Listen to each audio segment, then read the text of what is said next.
Konnichiwa minasan, o genki desu ka? J'espère que vous allez bien, et aujourd'hui nous nous retrouvons pour une suite de Kodikuji. Dans l'épisode 16 sur les horloges japonaises, je vous exposais rapidement et vaguement la théorie pratique de l'heure japonaise comme on pouvait la connaître et la pratiquer à l'époque Heian, et plus avant encore. Bref, avant que les occidentaux n'imposent leur propre calendrier grégorien qu'on connaît tous aujourd'hui. Si vous n'avez pas vu cet épisode, je vous invite d'ailleurs quand même à aller le voir, car il introduit plutôt bien les mécanismes d'horloge qui existaient alors et l'évolution des objets qui servaient à mesurer le temps. Passons désormais sur la pratique de lecture horaire à l'ancienne japonaise. Bien qu'il faudra sûrement un autre épisode pour plus d'éclaircissement encore, car c'est encore un peu flou et complexe pour moi-même, je tiens néanmoins à faire ce premier épisode, enfin ce deuxième épisode plutôt, pour vous dire en gros, mais plus en détail, enfin bref, d'abord intro. Mazette que c'était long.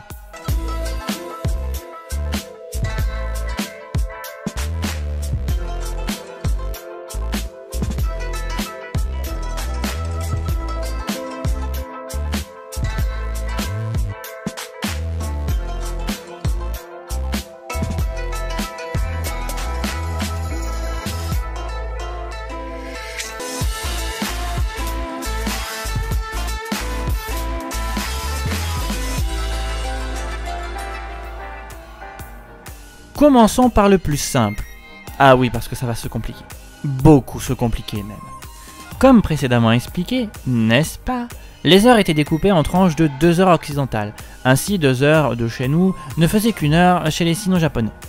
Donc, les heures étaient découpées en 2 temps, chacun de ces temps formant 6 heures sino-japonaises, qu'on sonnait dans les temples de 9 à 4 fois, le 9 étant assimilé à l'heure du rat, minuit, et du cheval à midi.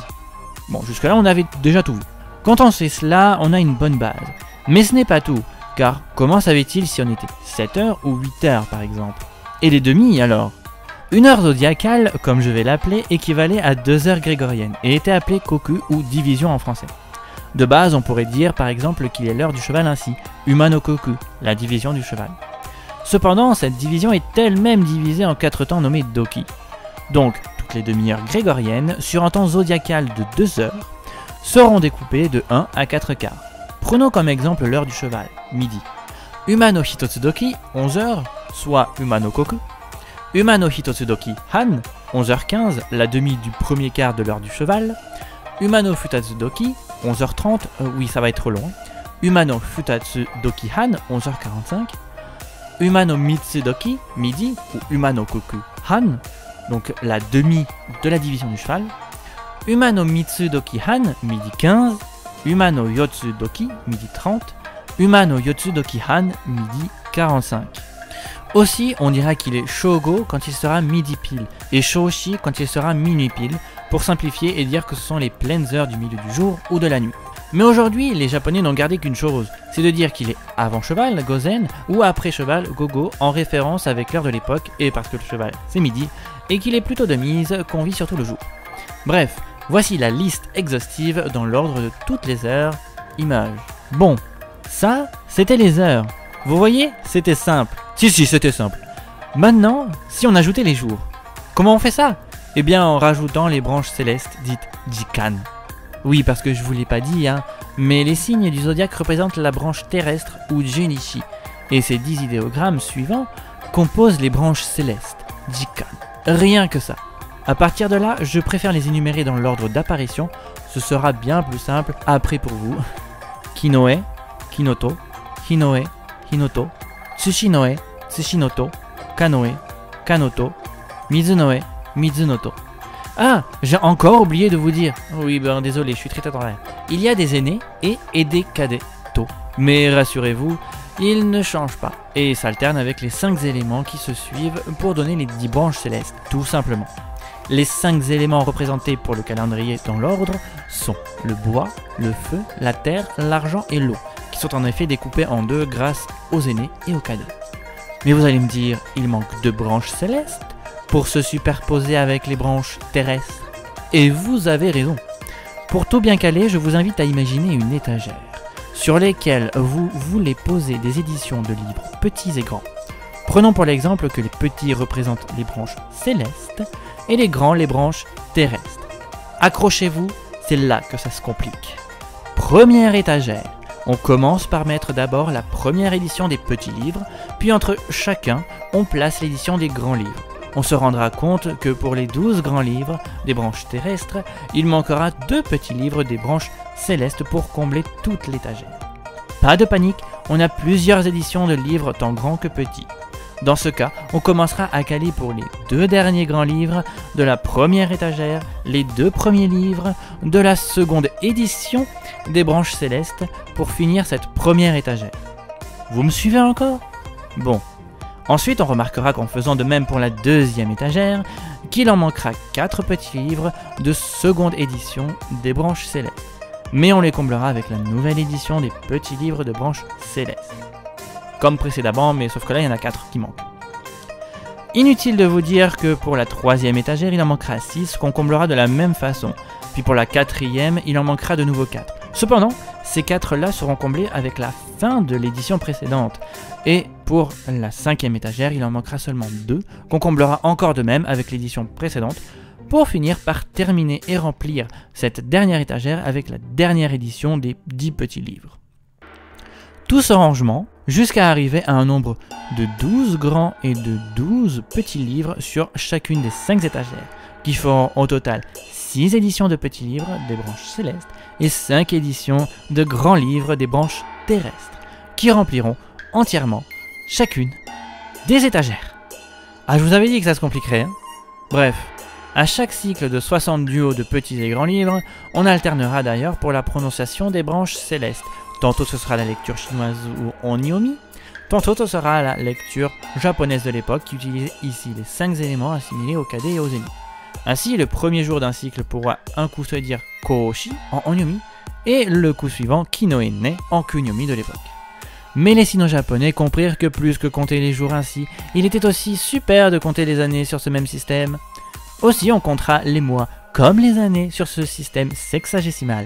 Mot compliqué pour dire qu'on compte sur une année de 60 jours, mois ou années pour ce cas-là.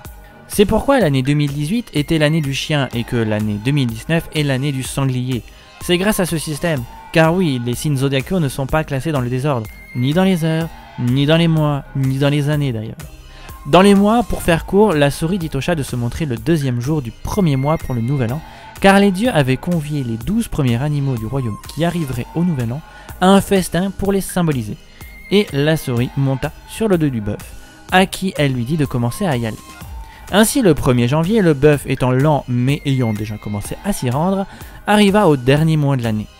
La souris ou le rat, comme vous préférez, partit du dos du bœuf pour courir vers le 1er de l'an, alors que le chat arriva le 2e jour car dupé. Les divinités furent mécontentes du chat, arrivé en retard, et on dit qu'il poursuit toujours la souris pour se venger de sa ruse. C'est pour ça que le bœuf se trouve en décembre et que le rat se trouve en novembre, tandis que le chat est inexistant car trop occupé pour chasser la souris pour se venger. Bref, au-delà de cela, en effet, les mois, les jours et aussi les années sont comptés avec ce cycle sexagésimal. A noter que l'ordre des heures, des jours et des années ne sont pas pareils à celui des mois pour les signes du zodiaque, l'ordre admis étant rat, taureau, tigre, lièvre, dragon, serpent, cheval, mouton ou bélier, singe, coq, chien et sanglier. Alors que pour les mois, l'ordre est plutôt ce dernier. Tigre, lapin, dragon, serpent, cheval, mouton, singe, coq, chien, cochon, porc, rat et bœuf. Et je viens de me rendre compte en fait, c'est juste le rat et le bœuf qui du début passent à la fin en fait, tout simplement. Mais on peut aller encore plus loin, si je vous assure. Mélangeons tout cela en rajoutant les 4 directions principales représentées par les 4 trigrammes du Yijing ou Ekikyo en japonais. Je vous assure que vous n'êtes pas au bout de vos peines pour ce dernier volet de la série Je complique tout. On appelle ce cercle du mélange tout les 24 souffles ou les 24 directions Niju Yon Hoi, commençant par le rat qui fait très bien le 0 et le 24e souffle à la fois, puis en alternant une branche céleste avec une branche terrestre, mais en rajoutant toutes les 5 séries d'alternance, les 4 directions représentées par leur idéogramme chinois du Yijing. Le cercle des 24 souffles sert en effet à trouver les bonnes et les mauvaises directions à prendre ou non. A noter qu'il manque 2 branches célestes sur ce cercle des 24 souffles, ces derniers étant du signe de la Terre, Tsushinoe et Tsushinoto, qui sont sûrement manquants pour 2 faits. Soit c'est parce que la Terre est l'élément au centre de tout, auquel cas c'est la faute à pas de chance, soit c'est parce que la Terre aurait une connotation du vieux, de la fin d'un cycle, ce qui revient à dire quelque chose de péjoratif et qu'il ne vaut mieux pas mettre en avant. Ah, et j'aimerais aussi rajouter que c'est à cause de ce cercle qui mélange tout que les heures zodiacales japonaises font 2 heures grégoriennes, à cause des séries d'alternance de celui-ci, lorsqu'on exclut évidemment les directions du Yijin. Bref, ainsi verra-t-on apparaître les interdits de direction ou kataimi, les directions néfastes qu'il ne faut pas prendre sous peine de malédiction. Bon, après il en existe plein par rapport à l'âge, au sexe, etc., etc. Ces interdits sont donc promulgués en quelque sorte par 5 divinités ambulantes appelées Yu-Gyojin. D'un autre côté, nous aurons de ce fait les Toshitokujin, ou les divinités des directions fastes, les bonnes directions à prendre. Calé sur ce système, on prendra donc chaque année la ligne suivante, ce qui compose un second cycle sexagésimal, mais celui-ci pour connaître une bonne et une mauvaise direction, dans lequel seule la branche terrestre cependant sert à se repérer dans l'espace. Mais bon, je n'y peux rien si c'est comme ça, hein, ne m'en veuillez pas, je n'en suis pas responsable. Bon, à partir de là, moi aussi je commence à perdre le fil, donc je m'arrêterai ici pour cette explication de la mesure du temps ancien japonais. Le reste sera pour une prochaine vidéo quand j'en saurai un peu plus et que ce sera un peu plus clair pour moi. Si jamais cela vous intéresse tout aussi passionnément que moi, je vous conseille l'application japonaise Poketomanen Koyomi qui se trouve sur Android et qui répertorie simplement les années, les mois et les jours comme décrit dans cette vidéo en bleu et aide à s'y retrouver. Pour ce qui est des champs en orange et en violet, je ne sais absolument pas à quoi ils correspondent et je cherche fortement pour pouvoir vous faire la suite de cette vidéo. Du coup, je vous laisse emmagasiner toutes ces informations plus compliquées les unes que les autres, en espérant que ça vous ait plu et que vous en ayez appris plus. N'hésitez pas à commenter ou à venir sur les réseaux sociaux. Je vous dis à la prochaine et... Matane!